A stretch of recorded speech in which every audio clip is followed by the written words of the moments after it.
आप सभी का एक बार फिर से हार्दिक स्वागत। दोस्तों, हम पढ़ रहे थे झारखंड का इतिहास। झारखंड के इतिहास में मुग़ल काल पढ़ रहे थे। मुग़ल काल में हमने दोस्तों हुमायूं को, बाबर को पढ़ा, फिर शेरशाह सूरी को पढ़ा। इसके बाद फिर हम आगे पढ़ रहे थे, अकबर को पढ़ लिए थे।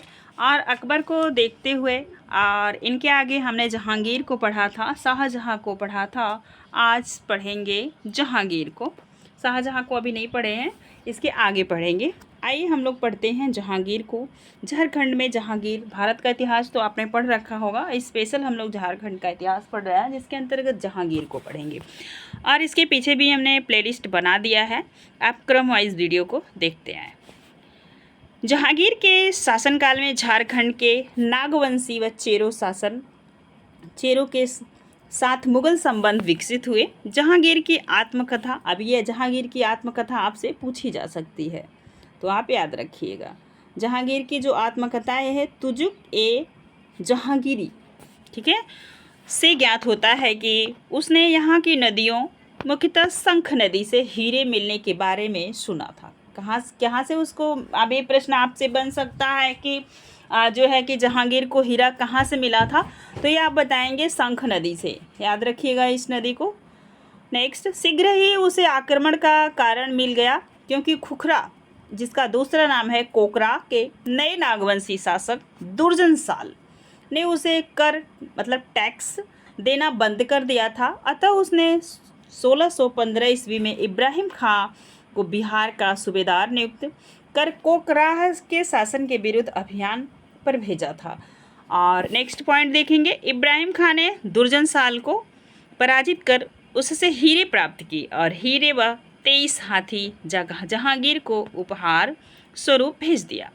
अब ये आपसे पूछा जाएगा दुर्जन सिंह कहाँ थे, तो ये कहाँ के थे, तो ये पहले बिहार में ही था, झारखंड वहीं से कट के बना, तो वहाँ का सूबेदार नियुक्त किया गया था। नेक्स्ट देखिएगा, और एक और इन्होंने दिया था, तो बंदी में इनको जो है कि दुर्जन साला को बंदी बनाकर ग्वालियर के किले में रखा गया था। हाथी उसका जो है कि लेके इब्राहिम खान ने दुर्जन साल को पराजित कर उसके हीरे को प्राप्त किए और हीरो और 23 हाथी जहांगीर को उपहार स्वरूप भेज दिया। दुर्जन साल को बंदी बनाकर ग्वालियर के किले में रखा गया। इब्राहिम खां को पुरस्कार के तौर पर 4000 मनसब प्रदान किया गया और फात जंग की उपाधि दी गई। तो ये आपसे पूछा जा सकता है कि इसको फात जंग की उपाधि मिली, तो आप याद रखेंगे। 12 वर्ष के बाद जहांगीर 1627 ईस्वी में जहांगीर ने दुर्जन साल के हीरे की परख करने की क्षमता से प्रभावित होकर उसे मुक्त कर दिया। उसने दुर्जन साल को शाह की उपाधि दी तथा 6000 वार्षिक कर के बदले उसका राज्य लौटा दिया। मतलब तुम अपने राज्य को ले लो और हमें 6000 वार्षिक कर दे दिया, को टैक्स जिसे कहते हैं। नेक्स्ट पॉइंट देखेंगे, अकबर की मृत्यु के पश्चात चेरों ने मुग़ल आधिपत्य को स्वीकार कर दिया। अतः जहांगीर ने 1607 ईस्वी में अफजल खां को बिहार का सूबेदार नियुक्त कर पलामू पर आक्रमण का आदेश दिया, परंतु यह आक्रमण असफल रहा। इस समय पलामू का चेरो शासक अनंत राय भागवत राय की उत्तराधिकारी था। कौन था, तो जिस समय इन्होंने चेरी पे शासन किया था पलामू में, तो वहाँ का जो उत्तराधिकारी कौन था, वो अनंत राय था, जो भागवत राय का उत्तराधिकारी था। अनंत राय की मृत्यु के बाद सहबल राय पलामू का शासक बना। कहाँ का शासक बना, तो अनंत राय की जब मृत्यु हुई तो ये सहबल राय पलामू का शासक बना। उसने अपना प्रभाव क्षेत्र चंपारण, हजारीबाग तक बढ़ा लिया तथा सड़क ए आजम, आधुनिक जीटी रोड, सब लोग बताते हैं ना शेरशाह सूरी ने बनवाया था, तो आप ध्यान रखिएगा, उसी के बाद यहाँ पे चल रही है। अब देखिए, आधुनिक जीटी रोड से आने जाने वाले मुग़ल काफिलों को लूट लगा था, जहाँ जहांगीर के आदेश पर सहबल राय को पकड़कर दिल्ली लाया गया। कहाँ लाया गया, दिल्ली, तथा बादशाह के मनोरंजन हेतु उसे एक बाघ से लड़वाया गया था। इस असमान युद्ध में सहबल राय की मृत्यु हो गई। देख रहे हैं, किसी व्यक्ति को बाघ से लड़वाया जा रहा है, ऐसे से राजा हुआ करते थे। तो ध्यान रखना है किसकी मृत्यु हुई, बाघ के लड़ते दम, तो आप याद रखेंगे सहबल राय की। जहांगीर के काल में मानभूम के विष्णुधर विष्णुपुर क्षेत्र पर मुगलों ने अधिकार कर लिया। पंचेत के जमींदार वीर हमीर को पराजित किया तथा रामगढ़ से भी मालगुजारी वसूल की। अब पढ़ेंगे शाहजहां। किसको पढ़ेंगे? शाहजहां। अभी आपने पढ़ा जहांगीर को। अब ये शाहजहां वही हैं जिन्होंने मस्जिद बनवाया था और बहुत ही प्रसिद्ध, जिसे आप कमेंट के माध्यम से हमें ज़रूर बताइएगा। शाहजहां के काल में शाहजहां के काल में दुर्जन साल, जो कि जहांगीर के समक्ष मुगल अधीनता स्वीकार कर चुका था, इसने कोकरा के स्थान पर दोईसा गुमला जिला को अपनी राजधानी के रूप में विकसित किया, जिसे आप एक चार्ट के माध्यम से पहले पढ़ लिया था, नोट डाउन कर लीजिए। दोईसा तीन ओर से पहाड़ों तथा एक ओर से नदी से घिरा होने के कारण सामरिक दृष्टि से सुरक्षित स्थान था। दुर्जन साल ने यहाँ अपने अनेक भवनों का निर्माण कराया, जिसमें नवरतगढ़ और राजा प्रसाद प्रसिद्ध हैं। इस पर मुगल स्थापत्य का प्रभाव स्पष्ट रूप से देखा जा सकता है। मुगल बादशाह का अनुसरण कर दुर्जन साल ने झरोखा दर्शन की प्रथा को अपनाया। तो ध्यान दीजिएगा, पलामू के क्षेत्र में इस समय चेरो शासक प्रताप राय का शासक था। कौन था? तो ये पलामू का जो क्षेत्र था, वहाँ के उस समय का जो है कि चेरो शासक था, वो प्रताप राय था, जो कि सहबल राय का उत्तराधिकारी था। उसने पलामू के पुराने किले का निर्माण करवाया। तो पलामू के पुराने किले का निर्माण कौन कराया? तो सहबल राय ने। नेक्स्ट से देखेंगे, 1632 ईस्वी में पलामू के क्षेत्र को मुगल सूबेदार अब्दुल खां के अधीन कर 1,36,000 रुपये वार्षिक कर निर्धारित किया। कर की बढ़ी हुई राशि को वसूलने के लिए सूबेदार ने प्रताप राय पर दबाव डाला, जिसके कारण प्रताप राय ने कर देना ही बंद कर दिया। ठीक है, तो याद रखिएगा। नेक्स्ट, 1641 ईस्वी में शाइस्ता खां को बिहार का सूबेदार बनाकर उसे प्रताप राय पर आक्रमण का आदेश दिया गया। शाइस्ता खां 1642 ईस्वी में प्रताप राय को पराजित कर 80,000 रुपये सालाना कर की राशि प्राप्त की। इस समय इस घटना के पश्चात चेरो राजवंश सत्ता संघर्ष आरंभ हो गया। जरूरत से ज़्यादा कर लोगी तो संघर्ष तो जनता करेगी, जिसमें विजयी होकर प्रताप राय ने 1644 ईस्वी में मुगलों से संधि कर ली। देख रहे हैं इतिहास कैसे बदला। प्रताप राय को 1,000 मनसब प्रदान किया गया तथा बदले में प्रताप राय ने मुगलों को 1 करोड़ दाम का वार्षिक रकम देना स्वीकार किया। शाहजहां के शासनकाल में मुगलों ने सिंहवंशी राज से सालाना कर वसूला था। मानभूम, जिसका दूसरा नाम धनबाद है, इस समय धनबाद के नाम से जाना जाता है, तथा रामगढ़ क्षेत्र भी मुगल प्रभाव के अंतर्गत था तथा पंचेत के शासक बीर नारायण सिंह भी मुगलों से पराजित हुआ। ठीक है, नेक्स्ट देखेंगे, 1639 ईस्वी से ही बंगाल सूबा की राजधानी राजमहल साहेबगंज थी, जो आगे चलकर ढाका में हस्तांतरित हो गई और राजमहल में केवल एक शाही टकसाल ही शेष था। नेक्स्ट आप पढ़ेंगे औरंगजेब। किसको पढ़ेंगे? औरंगजेब को। आगे देखिए, औरंगजेब के समकालीन नागवंशी राजा थे राम शाह तथा रघुनाथ शाह। नागवंशावली के अनुसार राम शाह एक वीर शासक था। इसने पलामू, रीवा जो एमपी में पड़ता है, तो आप ध्यान देंगे, रीवा एवं संघ भूमि के राज्यों से युद्ध किया तथा बाद में रीवा एवं सिंहभूम राज्यों से वैवाहिक संबंध की स्थापना की। पहले के राजाओं की ये स्थिति थी, अगर काम बन जाता है तो ठीक है, नहीं तो विपक्षी दल से राजा से उसकी बेटी का विवाह करके फिर क्या करते थे, राज्य को संबंध से जोड़ते थे, इसके बाद आगे की तरफ बढ़ना शुरू करते थे। सिंहभूम को पोरहाट नाम इसी ने दिया था। राम शाह ने औरंगजेब से अच्छे संबंध बनाए रखे तथा अपने राज्य का विकास एवं विस्तार किया। नागवंशी शासक रघुनाथ शाह के काल में 2 आक्रमण हुए। प्रथम आक्रमण था मुगलों द्वारा, जिसका वर्णन फ्रांसीसी यात्री टैवेर्नियर द्वारा किया गया। द्वितीय जो इनका आक्रमण था वो था, ध्यान दीजिए, एक मिनट, हम लोग पढ़ रहे थे यहाँ पे आधुनिक काल में आगे। एक मिनट दोस्तों, थोड़ा सा, हाँ ये रहा द्वितीय आक्रमण। तो इसके बाद आप आगे देखेंगे, तो हम पहले पढ़ लेते हैं, इसके बाद द्वितीय आक्रमण के बारे में नीचे दिया हुआ है, देखते हैं। देखिए, मुगल काल के महत्वपूर्ण क्रम। मुगल काल के प्रमुख घटनाक्रम में देखेंगे तो ये है जो है कि पहला नागवंशी शासक मधु सिंह, जिसका दूसरा नाम है मधुकरण शाह, पर शाहबाज खां के नेतृत्व में मुगल आक्रमण हुआ। तो ये आक्रमण की डेट रही 1585। ठीक है। संबंधी मुगल कौन था? तो अकबर था। पलामू के चेरो शासक अनंत राय पर बिहार के मुगल सूबेदार अफजल खां द्वारा आक्रमण असफल हो गया। क्या हुआ? असफल हुआ। तो 1607 में जहांगीर का समय था। नेक्स्ट देखेंगे, नागवंशी शासक दुर्जन साल पर बिहार के मुगल इब्राहिम खां का आक्रमण हुआ। 1615 में जहांगीर का शासनकाल था। नागवंशी शासक दुर्जन साल का कैद से मुक्त होना, तो ये कैद से मुक्त हुए थे 1627 ईस्वी में, जहांगीर का समय था।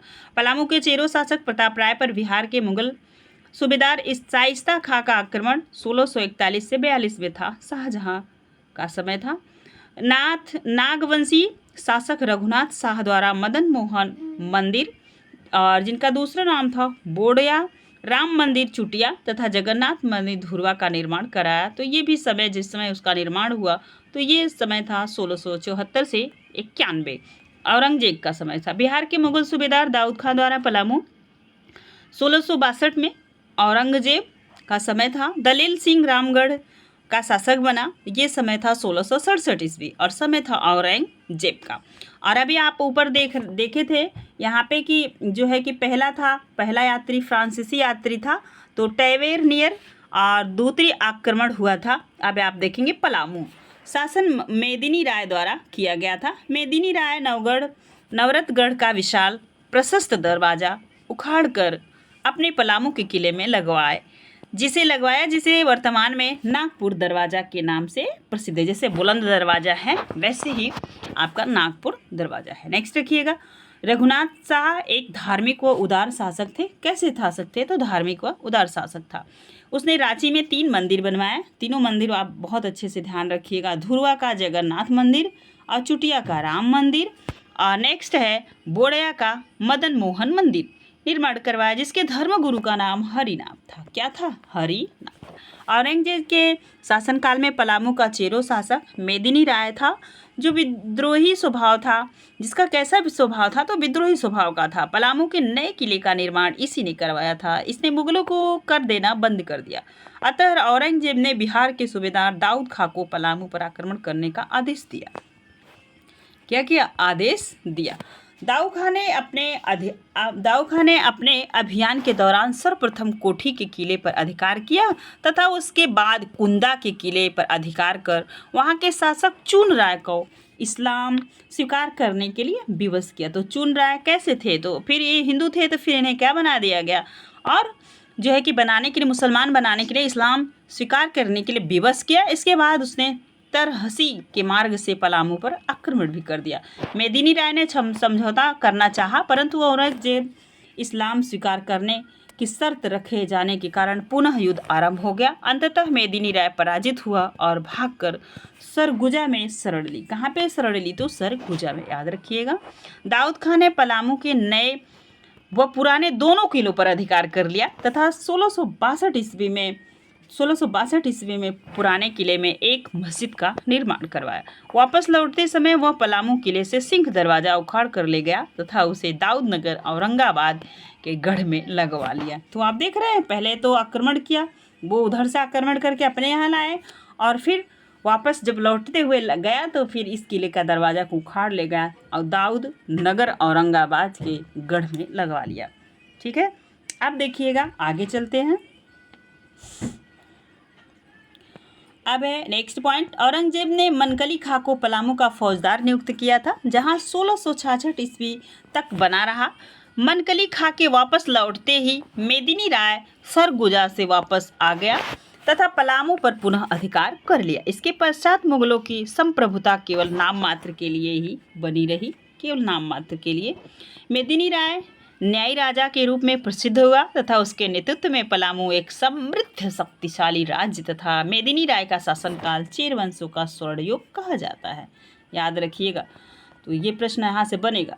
नेक्स्ट, औरंगजेब के समय हजारीबाग क्षेत्र के राज्यों में कुंदा, रामगढ़, छय केंदी, खड़गपुर, डीहा प्रमुख थे। इसमें कुंदा राज की स्थापना मुगलों की सेवा में कर रहे राम सिंह ने हंटरगंज चतरा के आसपास के क्षेत्रों में की। रामगढ़ में 1667 ईस्वी में दलील सिंह शासन बना तथा जिसने मुस्लिम आक्रमण के भय से राजधानी को बादाम से हस्तांतरित कर रामगढ़ लाया में शामिल कर लिया था। इसके नेक्स्ट पॉइंट देखेंगे। इसके अतिरिक्त पंचेत राजा ने भी मुस्लिम आक्रमण के भय से अपनी राजधानी को पंचेत से झालदा में हस्तांतरित कर दिया। तो पंचेत से कहाँ आई? तो राजधानी झालदा आई।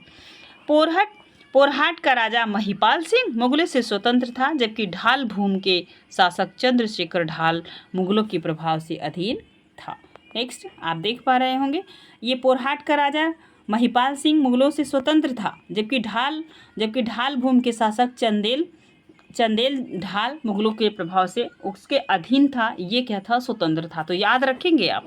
नेक्स्ट आप पढ़ेंगे आधुनिक काल। और अब आधुनिक काल में बहुत थोड़ा सा जो है कि देखेंगे, ध्यान दीजिएगा।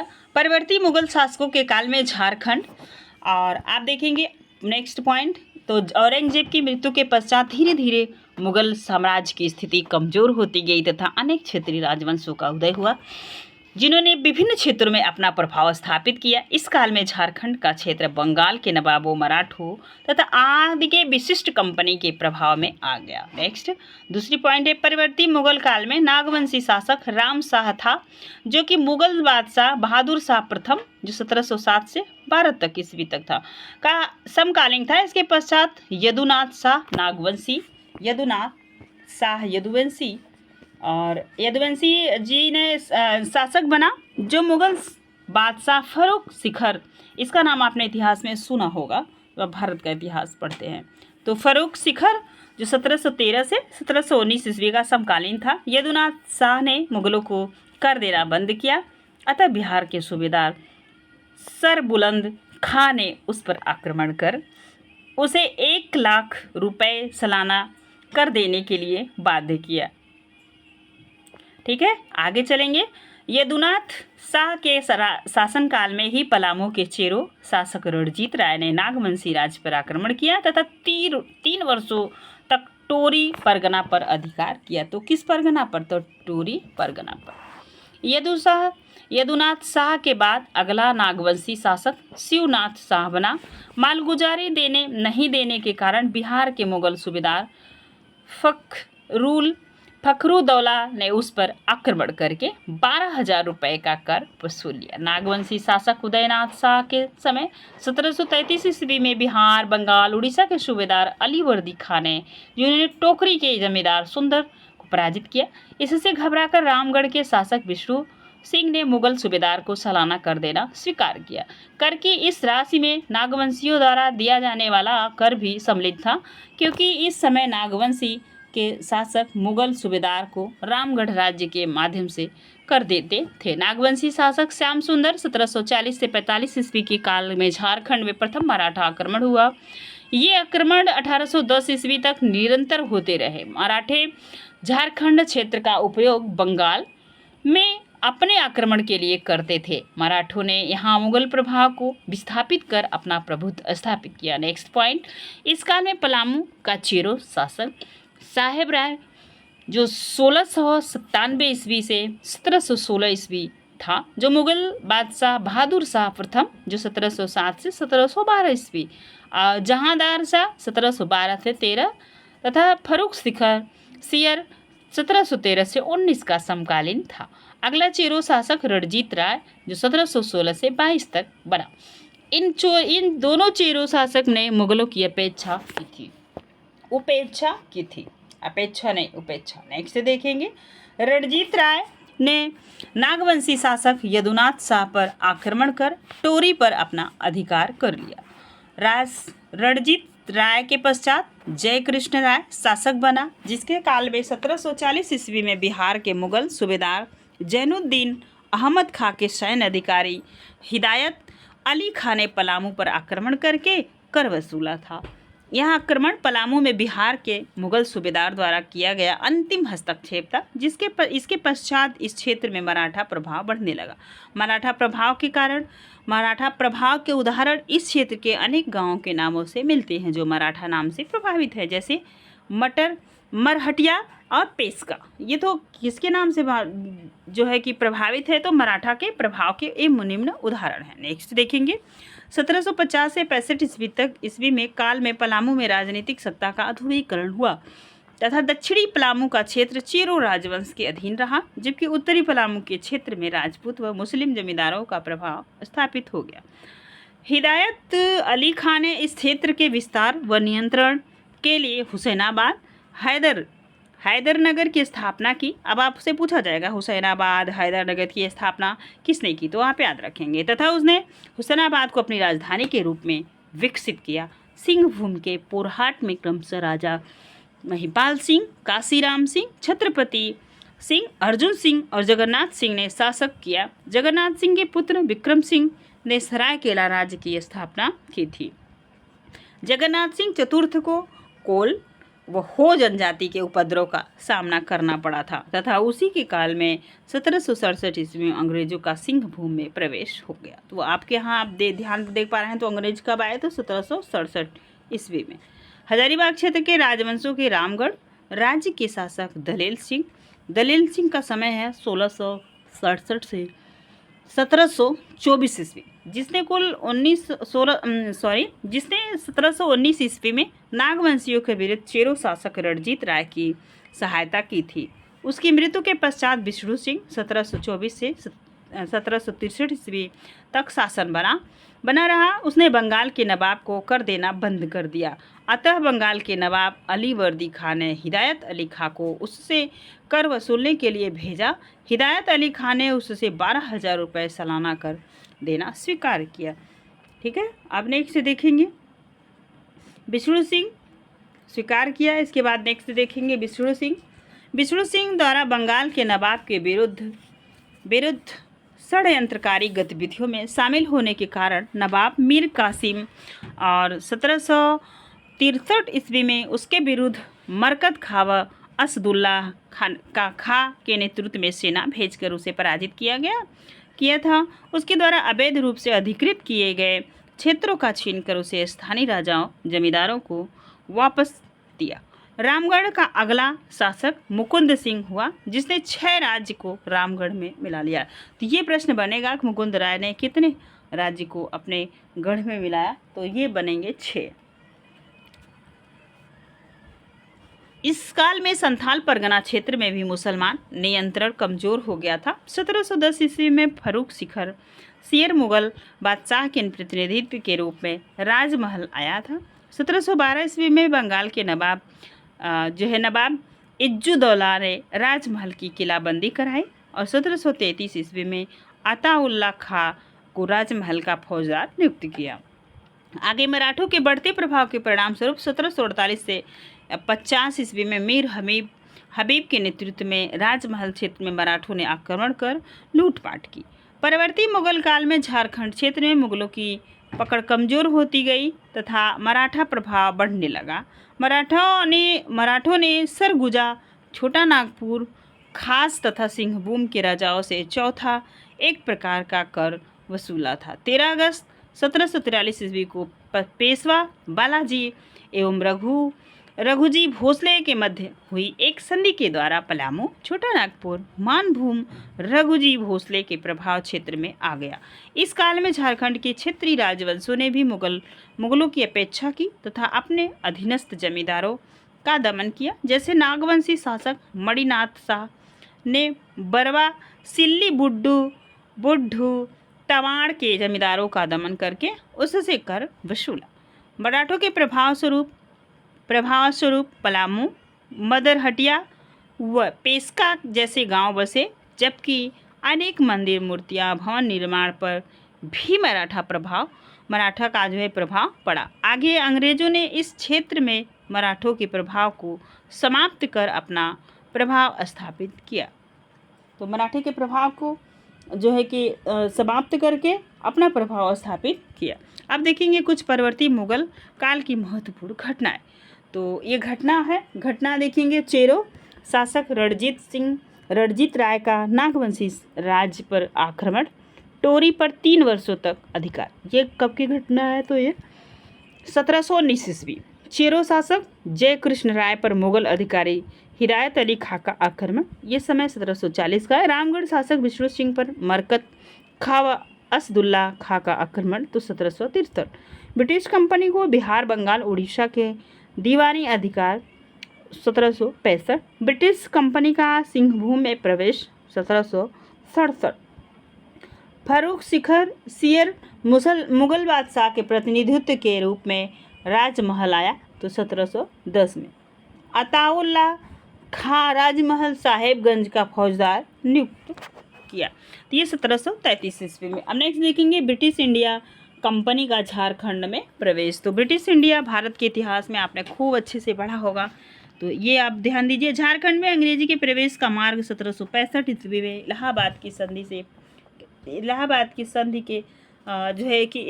संधि से ही प्रशस्त हो गया था, जब मुगल बादशाह शाह आलम द्वितीय ने ब्रिटिश ईस्ट इंडिया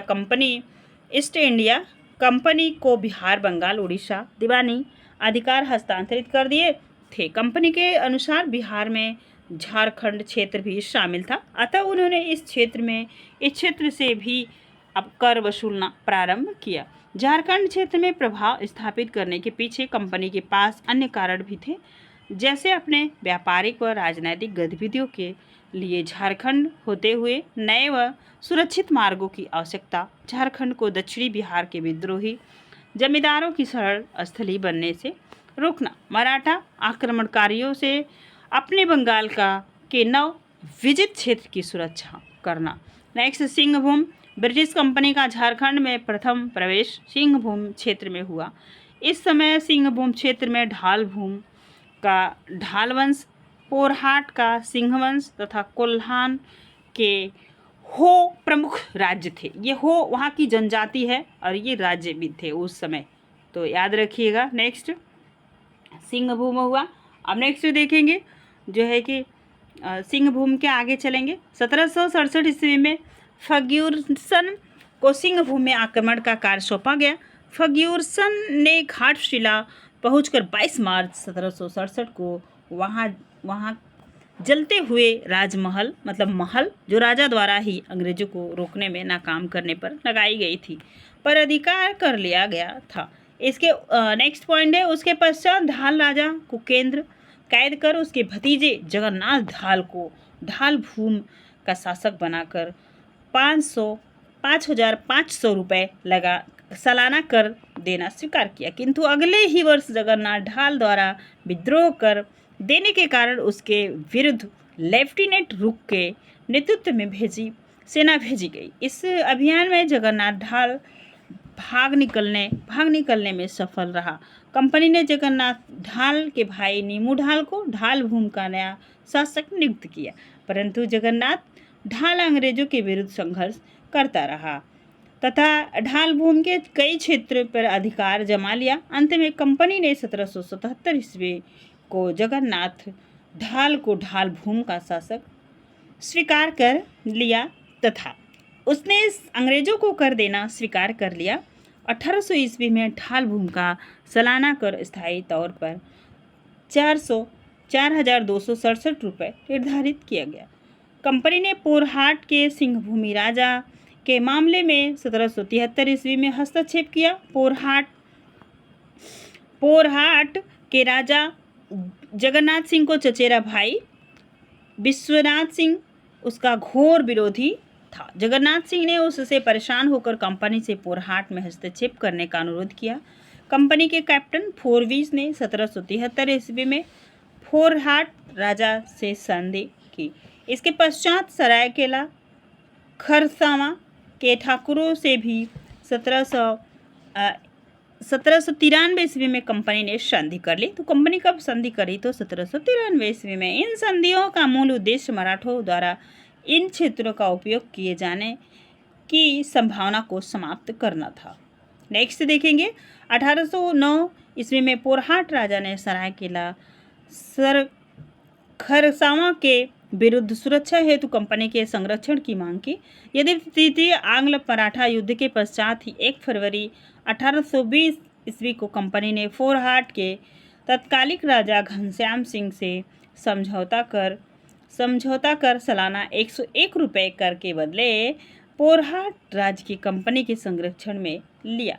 किसके संरक्षण में लिया? तो कंपनी के संरक्षण में लिया। नेक्स्ट देखेंगे 1820 ईस्वी में संधि 1820 ईस्वी में संधि 1820 ईस्वी में संधि के आधार पर सिंह भूमराज ने कोल्हाल क्षेत्र का हो जनजाति के विरुद्ध सुरक्षा प्राप्त कर ली थी। जो जनजाति के लोग अपने विद्रोही स्वभाव के कारण लड़ाका कोल के नाम से भी प्रसिद्ध थे। किसके नाम से प्रसिद्ध है? तो लड़ाका कोल के नाम से प्रसिद्ध है, इसे याद रखिएगा।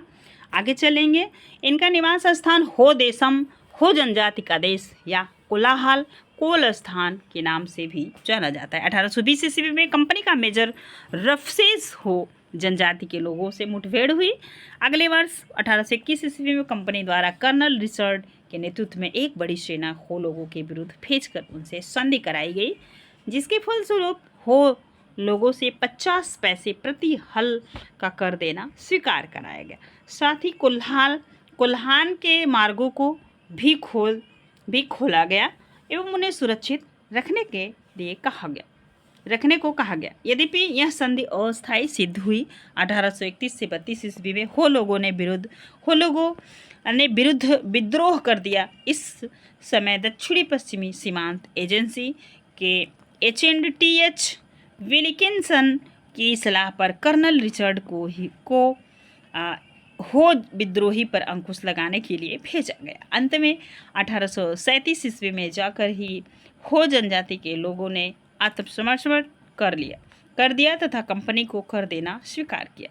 ये और अब यहीं पे हम पलामू से नेक्स्ट वीडियो में पढ़ेंगे दोस्तों। आइए आगे चलते हैं। इस प्रकार 1765 ईस्वी में कंपनी को बंगाल की दीवान मिलने के 72 वर्षों के पश्चात हो जनजाति पर अंकुश लगाया गया। तो याद रखिएगा 72 वर्षों के पश्चात हो जनजाति पे अंकुश लगाया गया। आज के लिए दोस्तों बस इतना ही। नेक्स्ट मिलेंगे नेक्स्ट वीडियो में, और आप अपनी तैयारी करते रहिए। वीडियो में कहीं कोई प्रॉब्लम हो तो हमें कमेंट के माध्यम से ज़रूर बताइएगा। अगर वीडियो पसंद आएगी तो प्लीज़ लाइक करिएगा और चैनल को सब्सक्राइब कर लीजिएगा। धन्यवाद।